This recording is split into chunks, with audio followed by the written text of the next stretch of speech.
And now it's time for RTB 101. This is the segment where we talk about practical questions to help train you to share your faith with friends and family more effectively. Christmas is quickly approaching. It's that time of year we focus on the birth of Jesus. And I asked my friend Kenneth Samples to come help me talk about, in particular, this idea of the virgin birth, yes, which is a classic, historic Christian doctrine, but we especially focus on it at Christmas time. So let's first start with a definition of what is the virgin birth. Yes, and so this is the backdrop of what we call the incarnation. So the second person of the Trinity takes a human nature and becomes man. That birth involves a miracle in the womb of the Virgin Mary. So a virgin birth, meaning that Mary is impregnated by a miracle rather than by normal pregnancy.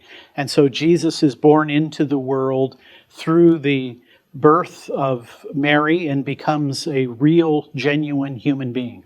Now, the virgin birth, as we call it, is mentioned in one of the most ancient kind of summaries or creeds of the Christian faith, what it means to be a Christian, that yes, Jesus was born of the Virgin Mary.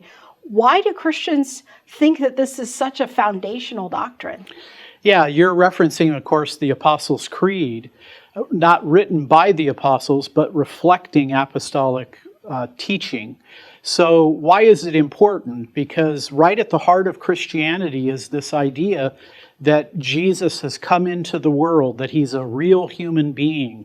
So believing that Jesus is both God and man makes it possible for him then at the cross to redeem God and man. So this is his entrance into the world, not merely some kind of spirit or ghostly figure. Jesus is a single person and has both a divine and human nature. Now, the figure of Mary can be sometimes a little bit of a divisive figure, even among sure, Christians. You know, there's three major branches of Christianity. There's Roman Catholics, Eastern Orthodox, and Protestants. And you and I are Protestants, and right, Reasons to Believe as a ministry, is a Protestant organization. But all three of those groups are broadly considered to be Christian. Yeah, part of Christendom. Yeah, but all of us revere Mary, but sometimes Protestants are a little leery of kind of the overemphasis, what they see as the overemphasis of Mary by our Catholic friends. But they also have concerns about us kind of underemphasizing Mary. That's right. Yeah, the Protestant reaction, there are certain titles that are given to Mary that seem to parallel Christological titles that make Protestants at times concerned. But I think it is fair to say that Protestants maybe haven't given as much reflection as necessary as to Mary, a person who is a person of faith, the mother of Jesus Christ, a person who has role models. And so I see Mary as a figure that we should honor and respect the way we would honor Peter or James or John. She's not an apostolic author. She's human. She makes mistakes, but she is a pattern for faith. And I think at Christmas time, it's a great time to give consideration to her role in this miraculous incarnation. I think that's a great reflection, because when I think about Mary, I have to tell you honestly, as a Protestant, I haven't reflected a lot on Mary and her example of faith and what that might mean for me as a mom, as a disciple. I need to reflect more deeply about Mary's position as the mother of Jesus, but also as a disciple of Jesus. That's exactly right.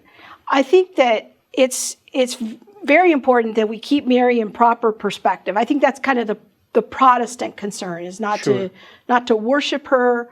Help us understand this idea of worshiping Mary. Do Catholics worship Mary? Well, Catholics make a distinction between worship, latria, dulia, and hyperdulia. So dulia, honor, is given to the saints. Hyperdulia is given to Mary.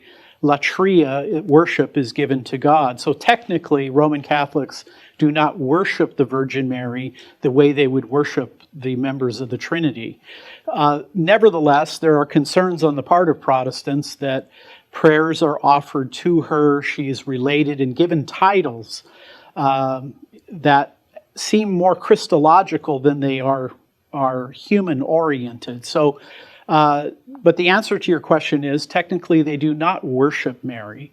Now, there may be millions of people who, in an uneducated way and inconsistent with Catholic theology, nevertheless step across the line and worship Mary.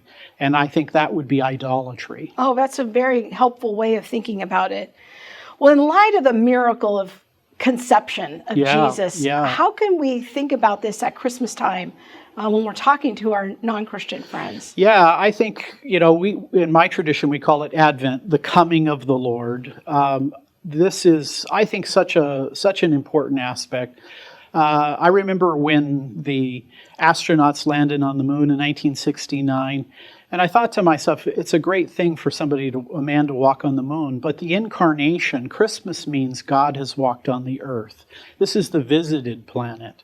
This was God's plan. He chose Mary, used her as a vehicle, and she submitted to him to bring about the incarnation of the Son of God. And so Jesus is God and man, and this incarnation then influences all other aspects of Christianity.